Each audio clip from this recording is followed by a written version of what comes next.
Welcome back, everyone. It's Charlie. Marvel released a brand new Fantastic Four trailer with a whole bunch of first look images and a bunch of big interviews about what's going on during the movie.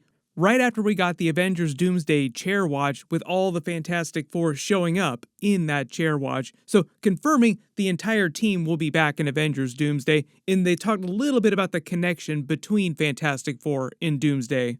So we'll break it all down. If you're brand new to the channel, be sure to subscribe to get all the videos. There are going to be a couple other really big trailers that will come when Thunderbolts hits theaters in a couple weeks. So those are the only two movies that Marvel is releasing this year. Thunderbolts next in a couple weeks, and then Fantastic Four, and then Avengers Doomsday next spring, like 2026 spring. This is why you probably notice Marvel pulling way back on their movies and TV shows so they can focus more on quality versus quantity so they don't run into another Secret Invasion type of event. And they're mostly working through the backlog of the TV shows this year, like there are a bunch that are just sitting on the shelves waiting to be released. It's a little bit easier for them to do that with the movies just because so much goes into the movies and there's so many more TV shows than there are movies per year. Matt Shakman, who did WandaVision, you probably saw him in a bunch of the behind the scenes when WandaVision came out, talked a lot about the energy, like the vibe of the actual movie and what was going to be different about this version than the previous versions of the Fantastic Four movies, like Chris Evans era Fantastic Four and then the reboot 2015 Fantastic Four movie. The funny thing about the 2015 Fantastic Four is the only time that I've actually seen it come up in conversation, like be really relevant, is when we're talking more about deleted scenes and ideas like concepts from the Fantastic Four comics like the Negative Zone, Annihilus, stuff that they almost wound up doing in the MCU but didn't quite, like, oh, there are a couple other times that they tried to do this and it just didn't work out. Even though Annihilus is not a character in this new Fantastic Four movie, fun fact, fun connection, they were actually going to use Annihilus as the main villain of the Nova series that they put on pause. They still might wind up doing it after Secret Wars, but big surprise, like this was actually a huge surprise, Henry Cavill was going to be coming back to the MCU not as his Wolverine, but he was supposed to be playing this new version of Annihilus in the MCU going forward. That took me a while to kind of confess to openly and publicly. 100% did not expect that when I heard that Henry Cavill was coming back as a completely different character. But in this brand new Fantastic Four trailer they released, it looks like all the footage is actually taken from the special Comic-Con trailer, just HD versions of that. If you remember, that leaked out a couple years ago, and it played kind of like an in-universe promo that was being shot by news crews that were following the Fantastic Four team, but before they got their powers. Easiest way to confirm that is the fact that Ben Grimm has not turned into Thing form yet, like he is not fully Rock person yet. Later during the official trailer, we actually saw him in his full Thing form watching that video on a highlight reel on a television inside a store window. So it seems like that's kind of the way they're explaining their origin story in the movie, is that they're thinking about it in retrospect like flashbacks, or they're just playing highlight reels in the background, but the movie itself isn't meant to be a straight-up origin story in the way the original Fantastic Four was, like a linear retelling of their origin story. Like, they get their powers at the beginning of the movie, then they face a new villain, which was Dr. Doom in the original Fantastic Four movie. Matt Shakman also explained why they chose Galactus as the first big villain, like literal and metaphorical big villain with Silver Surfer, instead of doing Dr. Doom as their first villain right out of the gate with this version of the team. And as a lot of you probably guessed, a big part of that was because of what was happening in Avengers Doomsday, and also the fact that they wanted to differentiate this movie. Like, they wanted it to feel like a very different type of Fantastic Four movie, while also leaning heavily into the classic Jack Kirby comics. The way that they talked about the fusion of classic weird Jack Kirby 1960s energy, like original Fantastic Four comics, with Stanley Kubrick 1960s movies, which mostly talking about 2001: A Space Odyssey. There were a couple movies that Stanley Kubrick released around that time, like Dr. Strangelove. He also released Clockwork Orange right in the early 1970s, like right after that. I'm going to go ahead and guess that they don't get into any kind of Clockwork Orange types of vibes during the movie. Maybe Thunderbolts would get into something like that, like really dark stuff. But the way he talked about the team, the idea is that he presents them as this idealized Avengers-style group of heroes. They're the only heroes, or the only superpowered superheroes in their universe. There's nobody else to help them, so they want this to feel like a very idealized version of real-life 1960s. What would happen if this happened during our real-life 1960s? Insignificant creatures.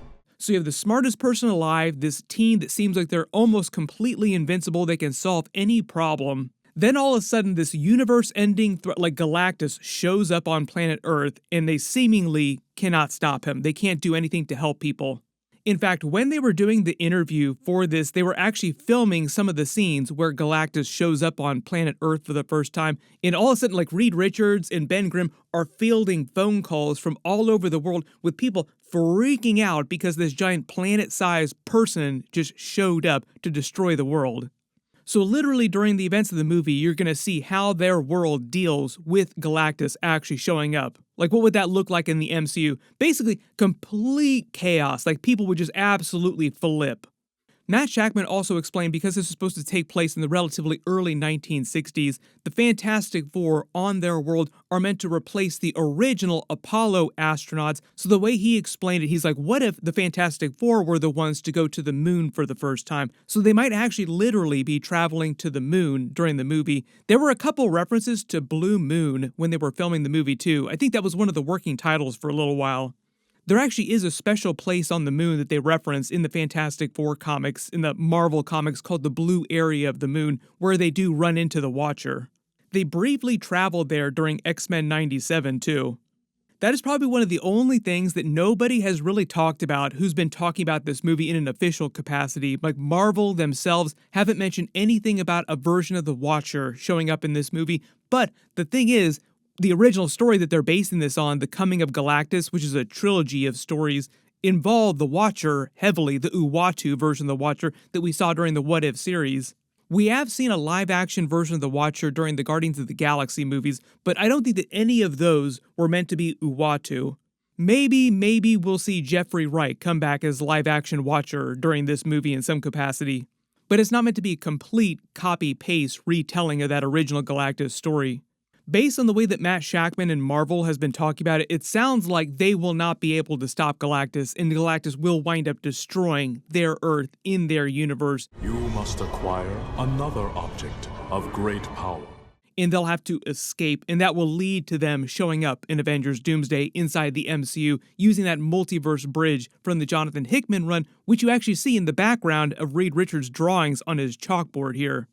Based on the pitch of the movie, they themselves believe they can solve any problem. They're so hopeful about it. And the rest of the world also expects them to be able to solve any problem. What happens when they can't solve the problem of Galactus? They might wind up using that as motivation for the characters during Avengers Doomsday and why they so ardently want to help defend the MCU, like why they want to save the MCU 616 version of Earth because they were not able to save their Earth. Based on all the interviews, though, and the way they pitch this highlight reel, it just seems like this is meant to be before the mission where they actually go into space and get caught in the cosmic storm and get their powers. But at least the way that Kevin Feige has explained it, they were already a team before they got their powers. There are a couple other important details you notice too in some of these first look images, like there are a couple new images of them that we haven't seen in the trailers. Notice they're all wearing those special bands. They kind of look like retro futuristic Apple Watches, and I think they're meant to be futuristic communication devices that Reed Richards invented, but because it's the 1960s, they're meant to look like they were created during the 1960s. Like, what if Apple Watches existed in the 1960s? There was a little bit of concept art where you see a bunch of Franklin Richards and the team just hanging out in the Baxter building, but you also notice that Johnny Storm is holding what looks like a retro-futuristic version of an iPhone. Kind of makes sense that Reed Richards would just be creating technology like that during the 1960s. Zoom and enhance on her jewelry here. One of her rings looks suspiciously like an Infinity Stone. Like, is she wearing the Reality Stone as a piece of casual jewelry? That would feel like a very Fantastic Four kind of thing to do. We will see if they get into the Infinity Stones of other universes when we get to Avengers Doomsday and Avengers Secret Wars.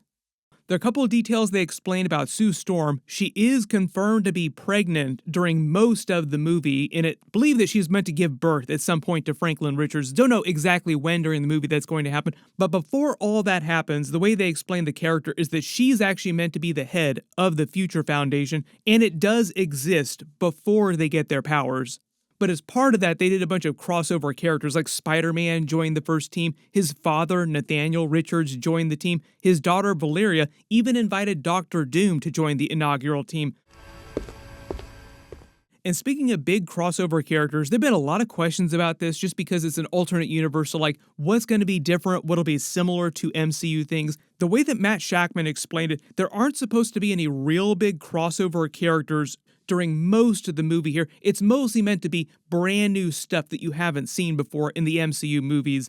All the crossover characters, or at least characters that you could consider crossover characters, stuff that connects to Avengers Doomsday, I think that they're just relegating to either only the post-credit scenes or maybe like a little bit of the end of the movie. And we're supposed to see Robert Downey Jr.'s Doctor Doom in live action for the first time in the Fantastic Four movie, which I'm assuming now might wind up just being the post-credit scene.